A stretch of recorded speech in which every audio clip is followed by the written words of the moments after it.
ഇൽമു കൊണ്ട് ഭൂമിയുടെ നാനാഭാഗങ്ങളെയും നിറയ്ക്കുമെന്ന് മഹാനായ റസൂലുള്ളാഹി സ്വല്ലല്ലാഹു അലൈഹി വസല്ലമ പറഞ്ഞിട്ടുള്ള ആ പ്രവചിത പണ്ഡിതൻ ഇമാം ഷാഫി തന്നെയാകുന്നു എന്ന് 10 ലക്ഷം ഹദീസ് ബൈഹാർട്ട് ചെയ്ത മദ്ഹബിൻ്റെ 4ാമത്തെ ഇമാമായ അഹ്മദ് ബിൻ ഹംബൽ, ഇമാം ഷാഫിയുടെ ശിഷ്യനായ അഹ്മദ് ബിൻ ഹംബൽ അടക്കമുള്ള ഹദീസ് പണ്ഡിതന്മാരും മറ്റു പണ്ഡിതന്മാരും എല്ലാം ഏകോപിച്ചിരിക്കുകയാണ്. ആ പണ്ഡിതൻ ആരാണ്? ഇമാം ഷാഫി തന്നെ. അഹ്ലു ബൈത്തിൽ മറ്റ ബനു മുത്തലിബ് കുടുംബത്തിൽപ്പെട്ട മഹാനാണ്. ബഹുമാനപ്പെട്ടവർ ഈജിപ്തിൽ വന്ന് അങ്ങനെ തൻ്റെ മദ്ഹബിൻ്റെ പുനരാവിഷ്കരണവും പുനഃക്രോഡീകരണവും അവിടെ വെച്ചാണ് നടന്നത്. അങ്ങനെ ബഹുമാനപ്പെട്ടവർ ധാരാളം ഗ്രന്ഥങ്ങൾ രചിച്ചു. ആ ഗ്രന്ഥങ്ങളെ ഉപജീവിച്ചുകൊണ്ടാണ് പിൽക്കാലത്ത് ഷാഫി മദ്ഹബിലെ പണ്ഡിതന്മാർക്ക് ഗ്രന്ഥരചന നടത്തിയിട്ടുള്ളത്. അൽഹംദുലില്ലാഹ്, ആ മദ്ഹബിൻ്റെ വക്താക്കളാകുവാൻ, അതിൻ്റെ വാഹകരാകുവാൻ, ആ മദ്ഹബ് സ്വീകരിച്ചവരാകുവാൻ നമുക്ക് അള്ളാഹു സൗഭാഗ്യം നൽകി. അത് വലിയ സൗഭാഗ്യമാണ്. ഷാഫി മദ്ഹബുകാരാകാൻ സാധിക്കുക എന്നത്. ഇമാം ഷാഫിയുടെ ജീവിതത്തിൽ നിന്ന് പലതും നാം ഉൾക്കൊള്ളേണ്ടതുണ്ട് മാതൃകയായി. ഒന്ന്, അങ്ങോര് ദരിദ്രനായി ജീവിച്ച് അങ്ങനെ വളരെ ദാരിദ്ര്യത്തിൽ ജീവിച്ച മഹാനാണ്. ലളിതമായ ജീവിതമായിരുന്നു. സർവോപരിയായി അള്ളാഹു കടുത്ത പരീക്ഷണങ്ങൾക്ക് വിധേയമാക്കി. അസൂയാളുക്കളെ കൊണ്ടുള്ള ഉപദ്രവം വലിയ ഉപദ്രവമായിരുന്നു അങ്ങോർക്കുണ്ടായിരുന്നത്. അങ്ങോര് അവസാനം മരിച്ചത് അസൂയാലുക്കളുടെ കരങ്ങൾ കൊണ്ട് തലക്ക് അടിയേറ്റാണ് മരണപ്പെട്ടു പോയത്. ബഹുമാനപ്പെട്ടവർ രക്തസാക്ഷിയാവുകയാണ് വാസ്തവത്തിൽ ചെയ്തിട്ടുള്ളത്. മാത്രമല്ല, ബഹുമാനപ്പെട്ടവരെ ശാരീരികമായി അള്ളാഹു വളരെ കൂടുതൽ പരിശോധിക്കുകയുണ്ടായി, പരീക്ഷിക്കുകയുണ്ടായി. കഠിനമായ രോഗങ്ങളുണ്ടായിരുന്നു. ഏറ്റവും പ്രകടമായ രോഗം, ഗുരുതരമായ രോഗം പൈൽസ് എന്ന് പറയുന്ന മൂലക്കുരുവിൻ്റെ രോഗമായിരുന്നു. വാഹനപ്പുറത്തിരുന്നാൽ സീറ്റ് പോലും രക്തം കൊണ്ട് നിറയുമായിരുന്നു. കസേരയിലിരുന്ന് ക്ലാസ് നടത്തിയാൽ, വയല് നടത്തിയാൽ കസേരയുടെ അടിയിലേക്ക് രക്തം ഇറ്റിറ്റു വീഴുമായിരുന്നു. ഇത്രയും വലിയ കഠിനമായ പരീക്ഷണങ്ങൾക്ക് വിധേയരായിട്ട് പോലും അങ്ങോര് വിശ്രമിക്കാനോ ലീവെടുക്കാനോ ഒരുങ്ങിയില്ല. തൻ്റെ ഗ്രന്ഥരചന തുടർന്നു, തൻ്റെ പഠനം തുടർന്നു, തൻ്റെ ദർസ് തുടർന്നു, തൻ്റെ ഫത്വ തുടർന്നു, മരണം വരെ എന്നതാണ് സത്യം. ബഹുമാനപ്പെട്ട ഇമാം ഷാഫി ബഹുമാനപ്പെട്ടവർ ലോക പണ്ഡിതനാണ്, ഖുതുബാണ്, വലിയാണ്, ആരിഫാണ്, മുസ്തജാബു ദുആക്ക് ഇജാബത്തുള്ള മഹാനാണ്. പക്ഷേ എല്ലാ പണ്ഡിതന്മാരും ആത്മീയ ഗുരുക്കന്മാരെയും ആത്മീയ നേതൃത്വത്തെയും അംഗീകരിക്കുക പതിവാണല്ലോ. അതാണ് നല്ല ആളുകളുടെ ലക്ഷണം. നല്ല ആളുകളുടെ ലക്ഷണമാണ് ആദരിക്കേണ്ടവരെ ആദരിക്കുക, അംഗീകരിക്കേണ്ടവരെ അംഗീകരിക്കുക എന്നത്. ഇമാം ഷാഫി റളിയല്ലാഹു തആല അൻഹു മിസ്രിൽ വന്നപ്പോൾ അവിടുത്തെ ഏറ്റവും പ്രധാനപ്പെട്ട വ്യക്തിത്വമാണ് നഫീസത്തുൽ മിസ്രിയ ബീബി റളിയല്ലാഹു അൻഹ. വലിയ വലിയത്താണ്, വലിയ കറാമത്തിൻ്റെ ഉടമയാണ്. ഇമാം ഷാഫി റളിയല്ലാഹു അൻഹു ഇടയ്ക്കിടെ അവിടുത്തെ സന്ദർശിക്കാറുണ്ട്. ഞാൻ വലിയ ഇമാം, ലോക പണ്ഡിതൻ, ലോകത്തിൻ്റെ നാനാഭാഗത്തിൽ നിന്നും ആളുകൾ എന്നോട് ഫത്വ ചോദിക്കാൻ വരുന്ന വലിയ പണ്ഡിതനാണ് ഞാൻ, വിശ്വവിഖ്യാതനാണ് ഞാൻ എന്തിനു ഒരു പെണ്ണിൻ്റെ അടുത്ത് പോയി ദുആ ചെയ്യിപ്പിക്കണമെന്ന് ഒരിക്കലും ഇമാം ഷാഫിക്ക് തോന്നിയില്ല. അള്ളാഹു ആദരിച്ച, അള്ളാഹു ബഹുമാനിച്ച മൈരിഫത്തിൻ്റെ ഉടമയായ, കറാമത്തിൻ്റെ ഉടമയായ നഫീസത്തുൽ മിസ്രിയയുടെ കൊച്ചുകുടിലേക്ക് ആ ലോക പണ്ഡിതനായ ഇമാം ഷാഫി പോകുന്നു, ദുആ ചെയ്യിപ്പിക്കുന്നു. രോഗശയ്യയിലായാൽ, സ്വന്തമായി പോകാൻ സാധിക്കാതെ വന്നാൽ ശിഷ്യന്മാരിൽ ആരെങ്കിലും പറഞ്ഞു വിടുന്നു. അവർ ചെന്ന് പറയുന്നു, ഞങ്ങളുടെ മഹാനായ ഗുരുവിന് രോഗമാണെന്ന്. ബഹുമാനപ്പെട്ട ബീബി നഫീസത്തുൽ മിസ്രിയ കൈ ഉയർത്തി അള്ളാഹുവിനോട് ദുആ ചെയ്യുന്നു. വിവരം പറയാൻ പോയ ആള് ഇമാം ഷാഫിയുടെ അടുത്തേക്ക് തിരിച്ചെത്തും മുമ്പ് ഇമാം ഷാഫി രോഗം സുഖപ്പെട്ട് രോഗശയ്യയിൽ നിന്ന് എഴുന്നേൽക്കുന്നു. ആത്മീയമായ സിദ്ധൌഷധം, ആ ഔഷധമാണ് ഇമാം ഷാഫി ചികിത്സയ്ക്ക് പ്രധാനമായി സ്വീകരിച്ചത്. മരണരോഗം പിടിപെട്ടപ്പോൾ അതാ തൻ്റെ ശിഷ്യനെ പറഞ്ഞേക്കുന്ന വിവരം പറയാൻ. അപ്പോൾ ബഹുമാനപ്പെട്ട നഫീസത്തുൽ മിസ്രിയയുടെ ദുആയുടെ സ്വഭാവം മാറി. ഇരുവരെ രോഗമായപ്പോൾ ദുആയിരുന്ന ദുആയല്ല. നിങ്ങൾ നോക്കണം, ആരിഫ്യങ്ങൾ നോക്കുന്നത് അകക്കണ്ണുകൊണ്ടാണ്, സാധാരണ കണ്ണുകൊണ്ടല്ല. വാസ്തവത്തിൽ ആരിഫ്യങ്ങൾ നോക്കുന്നത്, വലിയമാരും വലിയത്തുമാരും നോക്കുന്നത്, ആണാവട്ടെ പെണ്ണാവട്ടെ, ആണും പെണ്ണും തമ്മിൽ അള്ളാഹുവിങ്കിൽ വ്യത്യാസമില്ല. അള്ളാഹു നോക്കുന്നത് മനസ്സിലേക്കാണ്. സ്ഫുടം ചെയ്ത തെളിഞ്ഞ മനസ്സിൻ്റെ ഉടമകൾ അവരാണ് ആരിഫ്യങ്ങൾ, ഔലിയാക്കന്മാർ എന്ന് പറയുന്നത്. ബഹുമാനപ്പെട്ട ബീവി നഫീസത്തുൽ മിസ്രിയ അകക്കണ്ണ് കൊണ്ടാണല്ലോ കാണുന്നത്. ബഹുമാനപ്പെട്ട നഫീസത്തുൽ മിസ്രിയ ഇത്തവണ ഇമാം ഷാഫിയുടെ മരണത്തെ മുമ്പിൽ കാണുകയാണ്. ഈ രോഗം മാറാരോഗമാണെന്നും മരണരോഗമാണെന്നും അവർ മനസ്സിലാക്കുകയാണ്. എന്നിട്ട്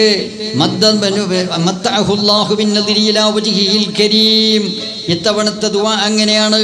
അള്ളാഹുവിൻ്റെ വിശുദ്ധ ദാത്തിലേക്കുള്ള ദർശനം കൊണ്ട് ഇമാം ഷാഫിയെ അള്ളാഹു അനുഗ്രഹിക്കട്ടെ, ആസ്വദിപ്പിക്കട്ടെ എന്ന ദുആയാണ് നടത്തുന്നത്. ഈ വിവരം ചെന്നു ശിഷ്യൻ പറഞ്ഞു. ഇമാം ഷാഫിക്ക് കാര്യം മനസ്സിലായി.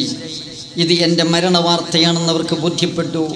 വായ്പ വാങ്ങിയ കിതാബുകളും സാധനങ്ങളൊക്കെ തിരിച്ചു കൊടുത്ത് വസ്യത്തുകളൊക്കെ പൂർത്തീകരിച്ച് മരിക്കാൻ വേണ്ടി ബഹുമാനപ്പെട്ടവർ തയ്യാറെടുക്കുകയാണ്. തൻ്റെ പ്രിയപ്പെട്ട ശിഷ്യൻ ഹദ്റത്തിലേക്ക് വന്നുകൊണ്ട് ഒരു ദിവസം പ്രഭാതത്തിൽ ചോദിക്കുന്നു, മരണത്തോടടുത്ത് ഒരു ദിവസം ചോദിക്കുന്നു, കൈഫ അസ്ബഹത, ഓ ശൈഖ് അവറുകളെ, എങ്ങനെയുണ്ട് രാവിലെ നിങ്ങളുടെ അവസ്ഥ? എന്ന് നേരം പുലർന്നപ്പോൾ എങ്ങനെയുണ്ട് ആരോഗ്യം? ബഹുമാനപ്പെട്ടവർ പറഞ്ഞു, ഇതാ ഞാൻ ദുന്യാവിൽ നിന്ന് യാത്ര പോകുകയാണ്. എൻ്റെ മിത്രങ്ങളുമായി, ബന്ധുക്കളുമായി, മക്കളുമായി, സ്നേഹിതന്മാരുമായി, ശിഷ്യന്മാരുമായി ഞാൻ വിട പറയാൻ പോകുകയാണ്. ഞാൻ ചെയ്തു പോയ തെറ്റുകുറ്റങ്ങളെ ഞാൻ അഭിമുഖീകരിക്കാൻ പോകുകയാണ്. ഫലമ്മാ കസാ കൽബി വലാഖത്ത് മദാഹിബി,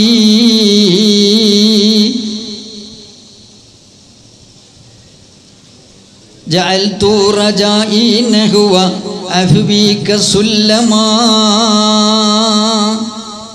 തഅലമനി ദംബി ഫലമ്മാ ഖറൻതുഹു ബിഅഫ്ബിക റബ്ബി കാന അഫ്വുക അലമാ.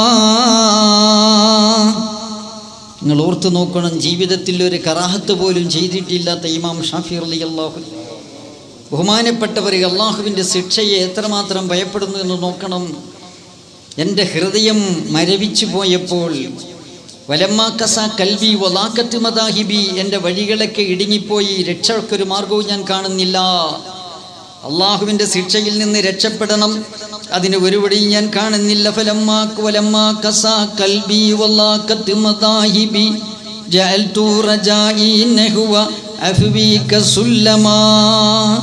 പടച്ചതമ്പുരാനെ, രക്ഷപ്പെടാനുള്ളൊരു കോണി ഞാൻ കണ്ടെത്തിയത് എൻ്റെ പ്രതീക്ഷയാണ്. നീ പൊറുക്കും, നീ മാപ്പരുളുമെന്ന പ്രതീക്ഷയാണ്. അതുകൊണ്ട് തഅലമനി ദംബി ഫലമ്മാ ഖറൻതുഹു ബിഅഫ്വിക ദംബി കാന അഫ്വുക അകലമാ. ഞാൻ തിരിഞ്ഞു നോക്കുമ്പോൾ എൻ്റെ തെറ്റുകളും എൻ്റെ കുറ്റങ്ങളുമൊക്കെ ഗുരുതരമായി ഞാൻ കാണുകയാണ്. വളരെ വലുതായി, വലിയ പർവ്വതങ്ങളെപ്പോലെ ഞാൻ കാണുകയാണ്. പക്ഷേ എൻ്റെ ദോഷങ്ങൾ അങ്ങനെ വലുതാണെങ്കിലും നിൻ്റെ മാപ്പുമായി ഞാൻ തുലനം ചെയ്തു നോക്കുമ്പോൾ കാന അഫ്വുക അലമാ, പടച്ചവനെ, നിൻ്റെ മാപ്പ് വളരെ വലുതാണ്. ഈ ഒരു പ്രതീക്ഷയാണ് എനിക്ക് രക്ഷയ്ക്ക് കോണിയായിട്ട് ഞാൻ കാണുന്നത് എന്ന് ബഹുമാനപ്പെട്ട ഇമാം ഷാഫി പറയുന്നു. ഒരു വെള്ളിയാഴ്ച രാവ്, ഇതുപോലെയുള്ളൊരു വെള്ളിയാഴ്ച രാവ്, റജബ് അവസാന ദിവസം, ലോകത്തിൻ്റെ ഗുരുവായ മഹാനായ ഇമാം ഷാഫി റളിയല്ലാഹു അൻഹു നമ്മോട് വിട ചൊല്ലി.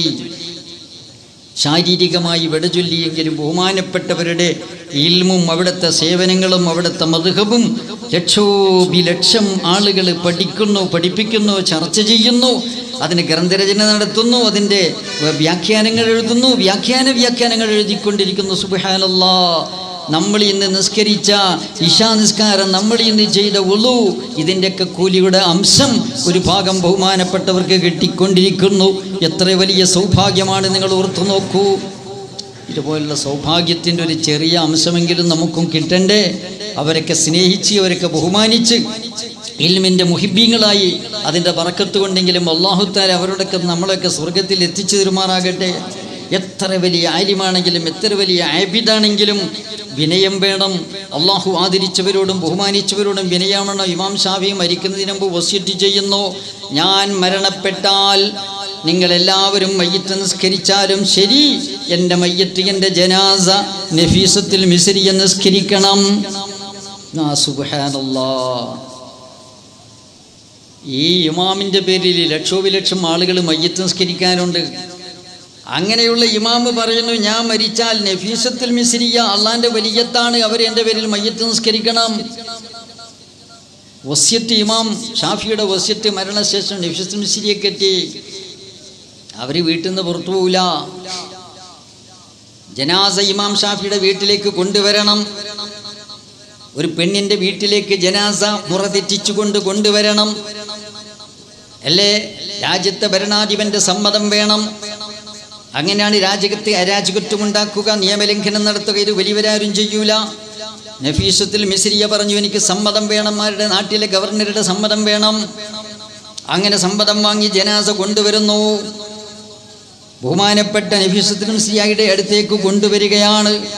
ലോക ഗുരുവായ ബഹുമാനപ്പെട്ട ഇമാം ഷാഫിയുടെ ജനാസ അവിടെ കൊണ്ടുവെക്കുന്നു. കൊച്ചു കുടിയിൽ കൊണ്ടുവെക്കുന്നു. ഇമാമത്ത് നിൽക്കുന്നു. ആരാണ് ഇമാമത്ത് നിൽക്കുന്നത്? ഇമാം ഷാഫിയുടെ പ്രമുഖ ശിഷ്യനായ അബൂ യാക്കൂബ് അൽ ബുവൈത്തി തങ്ങൾ ഇമാമത്ത് നിൽക്കുന്നു. തുടർന്ന് നഫീസത്തുൽ മിസ്രിയ നിസ്കരിക്കുന്നു. ഇമാം ഷാഫി തങ്ങളുടെ വസിയത്ത് നിറവേറ്റുന്നു. ആലിമീങ്ങളൊക്കെ അങ്ങനെ എത്ര വലിയ ആലിമീങ്ങളാണെങ്കിലും ആത്മീയ നേതൃത്വത്തെ അംഗീകരിച്ചതും സ്നേഹിച്ചതും ബഹുമാനിച്ചതും നമുക്ക് കാണാൻ സാധിക്കുകയാണ്. നിങ്ങൾ കണ്ടില്ലേ എത്ര വലിയ പണ്ഡിതനായിരുന്നു നമ്മുടെ കേരളക്കരയിലെ എത്രയും വലിയ പണ്ഡിതനും കറാമത്തിൻ്റെ ഉടമയായിരുന്നു ബഹുമാനപ്പെട്ട ഉമർ ഖാലി തങ്ങളവറുകൾ. ബഹുമാനപ്പെട്ട ഉമർ ഖാലി തങ്ങളവറുകൾ വലിയ പണ്ഡിതൻ. ഖാലിൽ ഖുലാത്ത്, ഒരു മഹല്ലത്തിലെ ഖാലിയല്ല, പല മഹലിലെയും ഖാലിയാണ്. ഖാലിൽ ഖുലാത്ത്, ഖാലിമാരുടെ ഖാലി. ഇന്നത്തെ ഖാലി പോലത്തെ അന്ന് ഖാലിയാൾ ഇന്ന് ഖാലി തമ്മിലത്തെ വ്യത്യാസമുണ്ട്. ഇന്ന് ആർക്കും ഖാലിയാക്കി, എനിക്കും ഖാലിയാകാം, വേണമെങ്കിൽ നിങ്ങൾക്കും ഖാലിയാകാം ഇന്നത്തെ കാലത്ത്. അന്നത്തെ കാലം അങ്ങനെയല്ല. പർവ്വത സമാനരായ വലിയ പണ്ഡിതന്മാർ നിറഞ്ഞു നിൽക്കുന്ന കാലഘട്ടത്തിൽ ഉമർ ഖാലി ഖാലിയല്ല, ഖാലിൽ ഖുലാത്താണ്. വലിയ മുദരിസാണ്, വലിയ മുഫ്തിയാണ്, സ്വാതന്ത്ര്യ സമര സേനാനിയാണ്. ബഹുമാനപ്പെട്ടവർ വലിയ സാഹിത്യകാരനാണ്, കവിയാണ്, ഗ്രന്ഥകാരനാണ്. എത്രത്തോളം അവിടുത്തെ സാഹിത്യം നിങ്ങൾ ഓർത്തു നോക്കൂ. ഞാൻ പലപ്പോഴും ചിന്തിച്ചു പോകാറുണ്ട് ബഹുമാനപ്പെട്ടവരുടെ സാഹിത്യത്തിൻ്റെ ശക്തി. റിസ്ഖുൽ അസ്ഫിയ എന്നൊരു കിതാബ് എഴുതിയപ്പോൾ ജൗഹറത്തു തൗഹീദ്, അതുപോലെ അദിക്കിയ, നഫായിസുദ്ദുർ, 3 പദ്യ കാവ്യങ്ങളുടെ ഷറഹാണ് റിസ്ഖുൽ അസ്ഫിയ എന്ന് പറയുന്നത്. അതിന് അങ്ങനെ ഒരു പേര് കൊടുക്കാനുള്ള കാരണം ബഹുമാനപ്പെട്ട മമ്പുറം തങ്ങളുടെ ഔക്കോയത്തങ്ങളോട് എഴുതാൻ വേണ്ടി പറഞ്ഞ് മെഹ്റാബിൽ എഴുതി വെക്കാൻ വേണ്ടി പറഞ്ഞൊരു കാവ്യമുണ്ട്. മിഹ്റാബിയ, ഖസീദത്തുൽ മിഹ്റാബിയ എന്ന് പറയുന്ന കുറെ പ്രവചനങ്ങളാണ് അതിലുള്ളത്. ആ കൂട്ടത്തിൽ ബഹുമാനപ്പെട്ടവർ പറഞ്ഞു, നഫായിസുദ്ദുറരി കിതാബുൽ അദിക്കിയ ജൗഹറത്തു തൗഹീദി റിസ്ഖുൽ അസ്ഫിയ. നഫായിസുദ്ദുർ, അതുപോലെ തന്നെ ജൗഹറത്തു തൗഹീദ്, അദിക്കിയ, ഇതൊക്കെ സൂഫിയാക്കളുടെ ആത്മീയ ഗുരുക്കന്മാരുടെ അത് ആത്മീയ ആഹാരമാണ് എന്ന് പറഞ്ഞിട്ടുണ്ട്. റിസ്ഖുൽ അസ്ഫിയ എന്ന് പറഞ്ഞിട്ടുണ്ട്. അതുകൊണ്ട് എനിക്ക് വളരെ കാലം മുമ്പ് തന്നെ ആഗ്രഹമുണ്ടായിരുന്നു ഈ 3 കാവ്യങ്ങൾക്കും വ്യാഖ്യാനം എഴുതണമെന്നും അത് 3 കൂടി ഒരു ഗ്രന്ഥത്തിൽ ക്രോഡീകരിച്ച് അതിന് മമ്പ്രന്തങ്ങൾ കൊടുത്ത പേര് റിസ്ഖുൽ അസ്ഫിയ കൊടുക്കണമെന്നൊരു ആഗ്രഹം ഉണ്ടായി. അത് അള്ളാഹു തആല സാധിപ്പിച്ചു തന്നു. അങ്ങനെ ആ 3 കാവ്യങ്ങൾക്ക് ജൗഹറത്തു തൗഹീദിനും അദിക്കിയക്കും അതുപോലെ തന്നെ നഫായിസുദ്ദുറിനും വ്യാഖ്യാനം എഴുതി അതിന് റിസ്ഖുൽ അസ്ഫിയ എന്ന് പേര് കൊടുത്തു. ഉമർ ഖാലി തങ്ങളുടെ നഫായിസുദ്ദുർ എന്ന് പറയുന്ന കിതാബ് അതിന് ശറഹ് എഴുതാൻ വേണ്ടി എടുത്തു നോക്കുമ്പോൾ സുബ്ഹാനല്ലാഹ്, അത്ഭുതത്തിന് മേൽ അത്ഭുതമായി പോയി. കാരണം കേരളക്കരയിലെ ഒരു പണ്ഡിതൻ, ഒരു മലയാളിയായ പണ്ഡിതൻ അറബിയിൽ രചിച്ച ഒരു കാവ്യം, അതിൻ്റെ ഓരോ വരിയിലെയും ഈ 2 മിസ്രായ, ഓരോ വരിയുടെയും 2 മിസ്രായകളും അവസാനിക്കുന്നത് ഒരേ ഹർഫിലാകുന്നു. അത് 1 വരിയിലോ 2 വരിയിലോ 3 വരിയിലോ അല്ല. കാവ്യം തുടങ്ങി ആദ്യന്തം അവസാനം വരെ അങ്ങനെ അവസാനിക്കുന്നു. എന്തൊരത്ഭുതമാണ്! സുബ്ഹാന മംബില്ലിംഗി ഷാഫി ഖദിസ്തതർ വൽ ഖൽഖു കൽ ഖുഫാശി ഫിൽ ബസർ.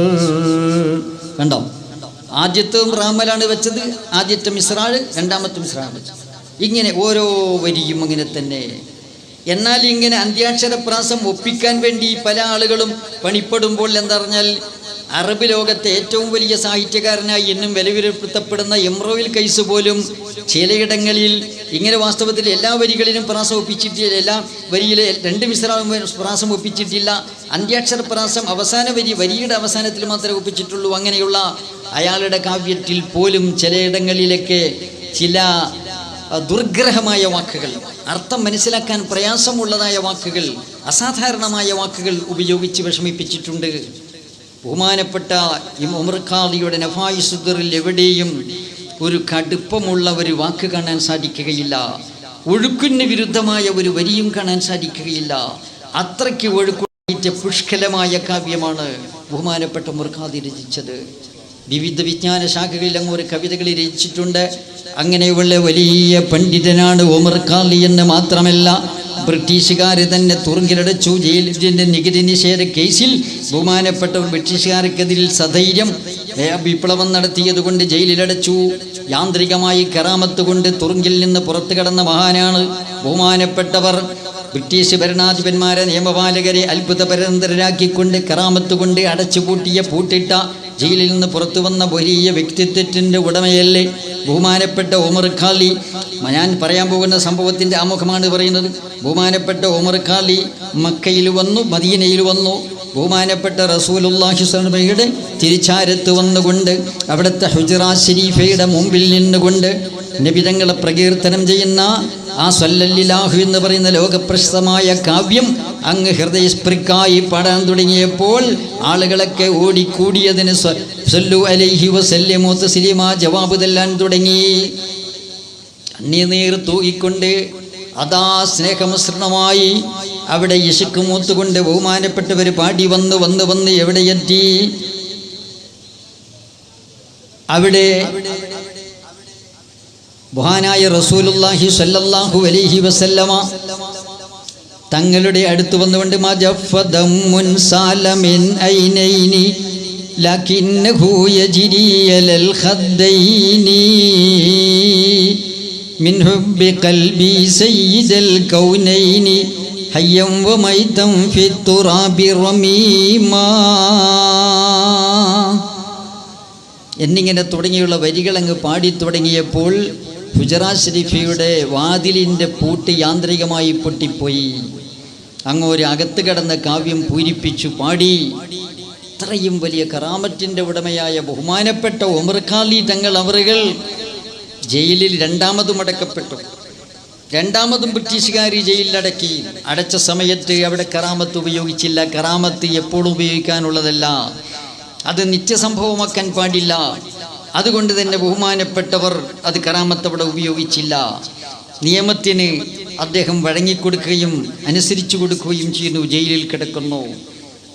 അവിടെ നിന്ന് സങ്കടത്തിൽ കുതിർന്ന ഒരു കത്ത് ഉമർ ഖാദി തങ്ങളവറുകൾ തൻ്റെ ആത്മീയ ഗുരുവായ ഷെയ്ഖായ മമ്പുറം ഖുതുബുമാൻ സയ്യിദ് അലവി തങ്ങൾ അവറുകൾക്ക് അയക്കുകയാണ്. ഒരു കത്തയക്കുകയാണ്. ആ കത്ത് തുടങ്ങുന്നത് തന്നെ നിങ്ങൾ ശ്രദ്ധിക്കണം.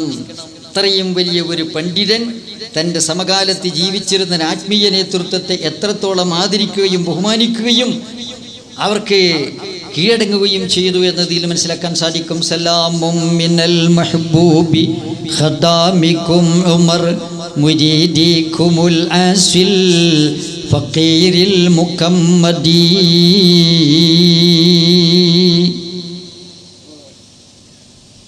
സലാമും മിനൽ മഹ്ബൂബി ഖദാമികും ഉമർ മുരീദികുമുൽ ആസിൽ ഫഖീരിൽ മുകമ്മദി. നിങ്ങളുടെ മുരീദാണ്, നിങ്ങളുടെ ശിഷ്യനാണ്, നിങ്ങളുടെ മെഹബൂബാണ് എന്നെല്ലാം പറഞ്ഞുകൊണ്ടിട്ട് സലാം പറഞ്ഞുകൊണ്ട് അവസാനം വന്ന് തങ്ങളുടെ സങ്കടങ്ങളും മുഴുവനും ജയിലിലടക്കപ്പെട്ട കാര്യങ്ങളും ബ്രിട്ടീഷുകാർ ചെയ്യുന്ന അക്രമങ്ങളും അനീതികളും ഒക്കെ കത്തിൽ പറഞ്ഞുകൊണ്ട് ബഹുമാനപ്പെട്ടവർ അവസാനം പറയുകയുണ്ടായി. ദുആഉകുമു യാ സയ്യിദി ഖൈറു ബുഗിയതി ലിയസ്ലഹ ഫിദ്ദുനിയാ വലിൽ ഫൗസി ഫീ ഗദി. ദുആഉകുമു യാ സയ്യിദി ഖൈറു ബുഗിയതി ലിയസ്ലഹ ഫിദ്ദുനിയാ വലിൽ ഫൗസി ഫീ ഗദി. ദുആഉക്കും യാ സയ്യിദി, എൻ്റെ യജമാനരെ. വാക്ക് നോക്കണം നിങ്ങൾ. യാ സയ്യിദി, എൻ്റെ യജമാനരെ. ദുആഉക്കും ഖൈറു ബുഗിയത്തി, എൻ്റെ ഏറ്റവും ഉത്തമമായ വലിയ എൻ്റെ അഭിലാഷം, എൻ്റെ ആഗ്രഹം, എൻ്റെ താല്പര്യം എന്താണെന്നറിയാമോ? ഈ കത്തുകൊണ്ടൊക്കെ ഉദ്ദേശിക്കുന്നത് ദുആഉക്കും നിങ്ങളുടെ പ്രാർത്ഥനയാണ്, നിങ്ങളുടെ ദുആയാണ്. എനിക്ക് വേണ്ടി അങ്ങൊരു ദുആ ചെയ്യണം. എന്തിനു വേണ്ടിയാണ് ദുആ എന്നറിയാമോ? ലിയസ്ലഹ ഫിദ്ദുനിയ വലിൽ ഫൗസി ഫീ ഖുദീ. ലിയസ്ലഹ ഫിദ്ദുനിയ, ദുനിയാവിൽ ഞാൻ നന്നായി തീരാൻ, ദുനിയാവിൽ ഞാൻ നന്നായി തീരാൻ. വലിൽ ഫൗസി ഫീ ഖുദീ, നാളെ ആഖിറത്തിൽ ഞാൻ വിജയിക്കാൻ. എനിക്ക് ദുനിയാവിൽ നന്നാകണം, ആഖിറത്തിൽ വിജയിക്കണം. അതിനങ്ങോര് എനിക്ക് വേണ്ടി ദുആ ചെയ്യണം. ബഹുമാനപ്പെട്ട ഉമർ ഖാലി തങ്ങൾ പറയുകയാണ്. അപ്പം നമ്മൾ വിനയാന്വിതരാകണം, വിനയാന്വിതരാകണം. നമ്മൾ വലിയവരാണെന്ന് തോന്നാൻ പാടില്ല. പല ആളുകൾക്കുമുണ്ട് അല്പസ്വല്പം വിവരമുണ്ടാകുമ്പോൾ ഒത്തിരി കൊള്ളാമെന്ന് തോന്നുക, അല്പസ്വല്പം ദിക്റ് ചൊല്ലുമ്പോഴേക്ക് ഒരുവിധം ആയിട്ടുണ്ടെന്ന് തോന്നുക, അല്പത്തപ്പം നിസ്കരിക്കുകയും നല്ല നിലക്ക് നടക്കുകയും ചെയ്യുമ്പോഴൊക്കെ കൊള്ളാമെന്ന് തോന്നുക. ബഹുമാനപ്പെട്ട ഇബ്നു അത്താഇല്ലാഹി സിക്കന്ദരി ഖദ്ദസല്ലാഹു സിർറുൽ അസീസ് മഹാനവറുകൾ ആത്മീയ ഗുരുക്കന്മാരുടെ ശില്പശാല എന്ന് വിശേഷിപ്പിക്കപ്പെടാവുന്ന അങ്ങോരുടെ ഹിക്കം എന്ന് പറയുന്ന കിതാബിൽ പറയുന്നു, ഒരു മനുഷ്യന് അള്ളാഹു നൽകുന്ന ആപത്തിൽ വെച്ച് ഏറ്റവും വലിയ ആപത്ത്, ഒരു മനുഷ്യൻ ദുഷിച്ചുപോയി, ചീത്തയായി, ആത്മീയമായി മാനസിക ദുഷിച്ചു എന്നതിൻ്റെ ഏറ്റവും പ്രകടമായ ലക്ഷണം സ്വയം മതിപ്പാണ്.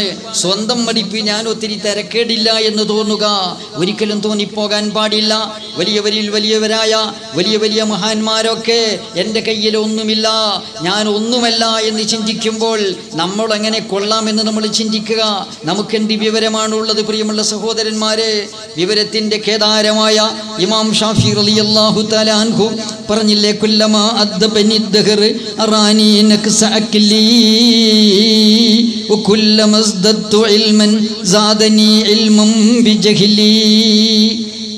കാലം എനിക്ക് അതപ്പ് പഠിപ്പിക്കുമ്പോഴെല്ലാം, എനിക്ക് വയസ്സ് കൂടി വരുമ്പോഴെല്ലാം എനിക്ക് ബുദ്ധി കുറവാണെന്ന് തോന്നി.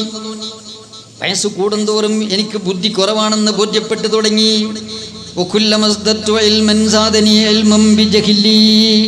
എനിക്ക് വിവരം കൂടുന്തോറും വിവരമില്ല എന്ന് എനിക്ക് ബോധ്യപ്പെട്ടു.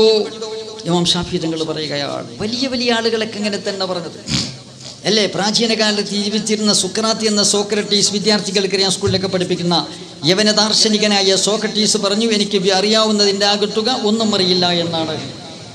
എനിക്ക് അറിയാവുന്നതിൻ്റെ ആകത്തുക എനിക്ക് ഒന്നും അറിയായില്ലാണ്. ഭൂരികമായി പഠിച്ചവരും അങ്ങനെ തന്നെ. 20-ാം നൂറ്റാണ്ടിലെ ഏറ്റവും വലിയ ശാസ്ത്രജ്ഞനായിരുന്ന ഐൻസ്റ്റൈൻ അദ്ദേഹത്തിൻ്റെ വലിയ വിശാലമായ ലൈബ്രറിയുടെ അകത്തേക്ക് വന്നു. ആ വലിയ കുത്തുബ്ഖാനയുടെ ലൈബ്രറിയുടെ അടുത്തേക്ക് വന്ന് അതിൻ്റെ വലിയ ഗ്രന്ഥങ്ങൾ നിറഞ്ഞിരിക്കുന്ന, ശാസ്ത്രീയ ഗ്രന്ഥങ്ങൾ നിറഞ്ഞിരിക്കുന്ന വലിയ അലമാരികൾ, അതിൻ്റെ ഒരു മൂലക്കൊണ്ടൊരു ചെറിയ അലമാരി ഷെൽഫുണ്ട്. അതിൽ കൊച്ചു കൃതികൾ മാത്രമാണുള്ളത്. അദ്ദേഹം ആ മൂലക്കിൽ നിന്നുകൊണ്ട് പറഞ്ഞു, നമുക്ക് അറിയുന്നതും അറിയാത്തതും തമ്മിലുള്ള ബന്ധം ഈ ചെറിയ അലമാരിയും ഈ വിശാലമായ ലൈബ്രറിയും തമ്മിലുള്ള ബന്ധമാകുന്നു എന്ന്. ചെറിയ അലമാരിയിൽ കുറച്ച് വിവരങ്ങളേ ഉള്ളൂ. ലൈബ്രറിയിലാകട്ടെ വലിയ ബൃഹത്തായ ഗ്രന്ഥങ്ങളിലായിട്ട് വലിയ ഷെൽഫുകളിൽ കൂടുതൽ വിവരങ്ങൾ നിൽക്കുകയാണ്. പക്ഷേ അദ്ദേഹം പറഞ്ഞത് പോരാ. നിങ്ങൾക്ക് വളരെ കുറഞ്ഞ അറിവേ നൽകപ്പെട്ടിട്ടുള്ളൂ അള്ളാഹു പറഞ്ഞുവല്ലോ. എല്ലാ വിവരമുള്ള ആളുകളും ഇത് അംഗീകരിക്കുകയാണ്. മലയാളക്കരയിലെ വലിയ കവിയായിരുന്ന മഹാകവി വള്ളത്തോൾ പറഞ്ഞ് നിങ്ങൾ കേട്ടില്ലേ? ബുദ്ധി കൊണ്ടു ചിറകുകൾ വെച്ചങ്ങു എത്രമേൽ പോട്ടു കയറി പറന്നാലും മാനവനു മുൻമട്ടിലെ ദൂരസ്ഥം ജ്ഞാനദേവതയെ നിന്ന ഭൂമണ്ഡലം. മനുഷ്യൻ ബുദ്ധി കൊണ്ട് ചിറക് വെച്ച് മേൽപോട്ട് കയറിപ്പോകും തോറും വിജ്ഞാനത്തിൻ്റെ നവോമണ്ഡലമാകുന്ന ആകാശം അകന്ന് എത്തിപ്പിടിക്കാൻ കഴിയാതെ അകന്നു പോകുന്നു എന്ന് വള്ളത്തോൾ പറയുകയുണ്ടായി. ഇതൊക്കെ ഭൗതികന്മാരാണ് പറഞ്ഞതെങ്കിൽ മതപരമായി പഠിച്ച ആളുകളും അങ്ങനെ തന്നെ അള്ളാഹുവിൻ്റെ വിശാലമായ ഇൽമിൻ്റെ ആഴവും പരപ്പും കണ്ടതിൻ്റെ കരയിൽ നിന്നുകൊണ്ട് നമ്രമൗലികളായി നമ്രശിരസ്കരായി തങ്ങളുടെ വിവരക്കേട് സമ്മതിച്ചത് നമുക്ക് കാണാൻ സാധിക്കുമ്പോൾ, പ്രിയമുള്ള സഹോദരന്മാരെ, നമ്മളെങ്ങനെ വിവരമുണ്ട് നടിക്കുക, അങ്ങനെ വിചാരിക്കുക, തെറ്റിദ്ധരിക്കുക, ഒരിക്കലും തെറ്റിദ്ധരിച്ചു പോകരുത്. നമ്മൾ ഏറ്റവും വിവരം കുറഞ്ഞവരാണ്. വലിയ ഇബാദത്തിൽ മുഴുകിയ ആളുകളൊക്കെ തന്നെ പേടിച്ച് പേടിച്ച് വിറച്ചു പോയപ്പോൾ നമ്മൾ എങ്ങനെയാണ് നമ്മൾ ഇബാദത്തുള്ളവരാണെന്ന് വിചാരിക്കുക.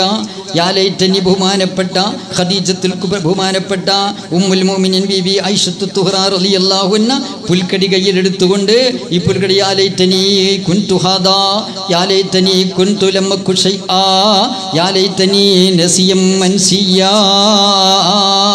ഞാനൊരു പുൽക്കൊടിയായിരുന്നെങ്കിൽ എത്ര നന്നായിരുന്നേനെ, ഞാൻ ഒന്നുമായിരുന്നെങ്കിൽ എത്ര നന്നായിരുന്നേനെ, ആരാലും ഓർക്കപ്പെടാത്ത ഒന്നുമല്ലാത്ത വസ്തുവായിരുന്നെങ്കിൽ എത്ര നന്നായിരുന്നേനെ. നാളെ അള്ളാഹുവിൻ്റെ നീതിന്യായ കോടതിയിൽ വിചാരണ തരണം ചെയ്യേണ്ടി വരില്ലായിരുന്നല്ലോ എന്ന് പറഞ്ഞു നമ്മുടെ ഉമ്മ ആരാണ്?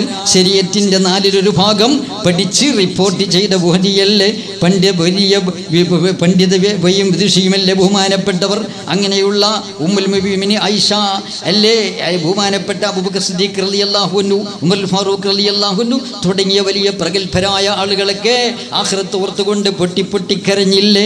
നമ്മൾ എങ്ങനെയാണ് തരക്കേടില്ലെന്ന് നമുക്ക് തോന്നുക?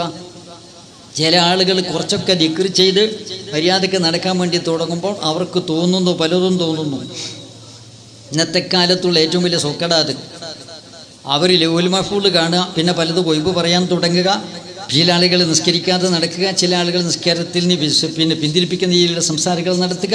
ഇങ്ങനെയൊക്കെ ഉണ്ടാകുന്നു. നിങ്ങൾ നോക്കൂ, ഉമർ ഖാലിദ് തങ്ങൾ പറഞ്ഞില്ലേ, മാലിൽ വലിയ തഫർറുതും ഫീമാ ഉമിർ മിൻ വാജിബാത്തിദ്ദീനി ഔ ഫീമാ ഹുലിർ കല്ലാ ഇദാ നാലൽ മഖാമാത്തിൽ കുബർ ഫഅലൈഹി ഹക്കലി ഫഅലൈഹി ഹക്കലി റബ്ബിഹി ഹക്കുശുക്ർ ഔ കമാ ഖാൽ.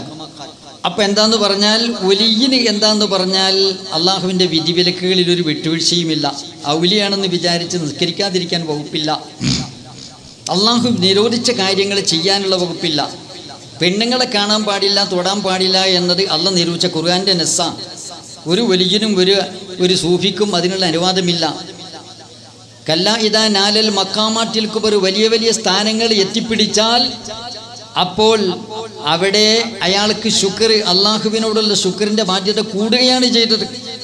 അന്ത്യവേളയിൽ ഉറക്കമിളച്ച് വീണ്ടും വീണ്ടും നിസ്കരിച്ച് കാലിന് നീർക്കെട്ട് വന്നപ്പോൾ ആയിഷ സിദ്ദീഖ റളിയല്ലാഹു അൻഹ നബി തങ്ങളോട് ചോദിച്ചു, നമ്മുടെ ഉമ്മ ചോദിച്ചു, ഓ പ്രവാചകരെ, അങ്ങ് അള്ളാഹു എല്ലാ ദോഷങ്ങളും പുറത്തുവന്ന് പ്രഖ്യാപിച്ച ആളല്ലേ, അങ്ങ് എന്തിനാ ഇങ്ങനെ കഷ്ടപ്പെടുന്നത് എന്ന് ചോദിച്ചപ്പോൾ നബി തങ്ങൾ പറഞ്ഞെന്താ, ഫലാ അകൂനു അബ്ദൻ ശകൂറാ, ഞാൻ നന്ദിയുള്ള അടിമയാകണ്ടേ. ഇത്രയും പരമോന്നതമായ പദവിയിൽ അള്ളാഹു എന്നെ അവരോധിച്ച് ബഹുമാനിച്ചിരിക്കുന്നു, അതുകൊണ്ട് ഞാൻ ശുക്റുള്ളവനാകണം. അതുകൊണ്ടാണ് ഉമർ ഖാലി പറഞ്ഞത്, സ്ഥാനം ഉയരുന്തോറും ഇബാദത്ത് കൂടുകയല്ലാതെ കുറയുന്ന പ്രശ്നമില്ല എന്ന്. അതുകൊണ്ട് പ്രിയമുള്ള സഹോദരന്മാരെ, അങ്ങനെയുള്ള ആളുകൾ ആരെങ്കിലും നമ്മളെ വഞ്ചിച്ചാൽ വഞ്ചനയിൽ നമ്മൾ കുടുങ്ങിപ്പോകരുത്. അള്ളാഹുവിൻ്റെ ദീൻ നമുക്ക് മുറുകെ പിടിക്കണം. പരീക്ഷണങ്ങളുണ്ടാകും. ബഹുമാനപ്പെട്ട ഇമാം ഷാഫി തങ്ങൾ അള്ള പരീക്ഷ കണ്ടില്ലേ, എന്തെങ്കിലും രോഗങ്ങൾ വരുമ്പോഴേക്ക് നമ്മൾ പഠിച്ചതൊക്കെ മറന്നു പോകുന്ന സാഹചര്യം ഉണ്ടാക്കാൻ പാടില്ല. നമ്മൾ തൗഹീദിൻ്റെ ആളുകളാണ്, തൗഹീദ് മറന്നു പോകാൻ പാടില്ല. ശിർക്കിനെ നമ്മൾ ഉണരുന്ന അനുകൂലിക്കുന്ന സാഹചര്യം ഉണ്ടാക്കാൻ പാടില്ല. തൗഹീദിന് വിരുദ്ധമായ ചികിത്സകൾക്ക് നമ്മൾ പോകാൻ പാടില്ല. എവിടെങ്കിലും ചില മുശ്രിക്കുകളായ ആളുകൾ വല്ല കണക്ക് നോക്കുന്ന, അല്ലെങ്കിൽ അതുപോലുള്ള കൂടോത്തരം നടത്തുന്ന, അതല്ലെങ്കിൽ വല്ല പിശാചിനെ കുട്ടിച്ചാത്തിനെ സേവിക്കുന്ന ആളുകളോ, അതല്ലെങ്കിൽ വല്ല സർപ്പസേവ നടത്തുന്ന ആളുകളുടെ അടുത്തൊന്നും ചികിത്സയ്ക്ക് നമുക്ക് പോകാൻ പറ്റുകയില്ല. അള്ളാഹുവിൻ്റെ പരീക്ഷണമാണ്. പല രോഗങ്ങളും അള്ളാഹു നൽകും, പല ദുഃഖങ്ങളും നൽകും, പല വിഷമങ്ങളും നൽകും. നാം ക്ഷമിക്കണം.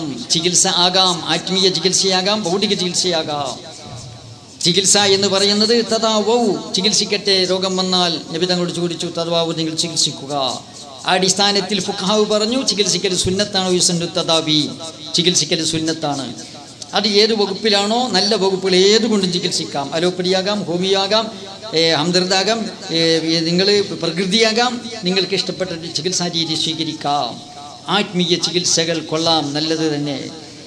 ആത്മീയ ചികിത്സവും ഭൗതിക ചികിത്സയും കൂടി സമന്വയിപ്പിച്ച് രണ്ടും കൂടി നടത്താം. പക്ഷേ ആത്മീയ ചികിത്സ കാട് കയറാൻ പാടില്ല. ആത്മീയയുടെ പേര് പറഞ്ഞുകൊണ്ട് പൈശാചിക ചികിത്സകൾ ചെയ്യാൻ വേണ്ടി പാടില്ല. നമ്മൾ മറ്റുള്ളവരെ പ്രീണിപ്പിക്കാൻ വേണ്ടി പലതും ചെയ്യുന്നു. മറ്റുള്ളവരുടെ പൊരുത്തത്തിൻ്റെ വല്ലാഹു റസൂലുഹു അഹഖു അൻ യുർദുഹു, പ്രീണനത്തിന് ഏറ്റവും ബന്ധപ്പെട്ട് തൃപ്തിപ്പെടുത്താൻ ബന്ധപ്പെട്ട അള്ളാഹുവും റസൂലുമാണ്. നമ്മൾ മരിക്കുമ്പോഴുള്ള മരണസമയത്ത് നമുക്ക് രക്ഷയ്ക്ക് ആരാണുള്ളത്? അള്ളാഹു റസൂലല്ലാതെ. ഖബറിൽ ആരാണുള്ളത്? മഹ്ശറിൽ ആരാണുള്ളത്? വല്ലാഹു അഹ്ഖുൻ തഖ്ശൗഹു ഇൻ കുന്തും മുഅ്മിനീൻ, നിങ്ങൾ വിശ്വാസികളെങ്കിൽ പേടിക്കാൻ അർഹൻ അള്ളാഹുവാണ്.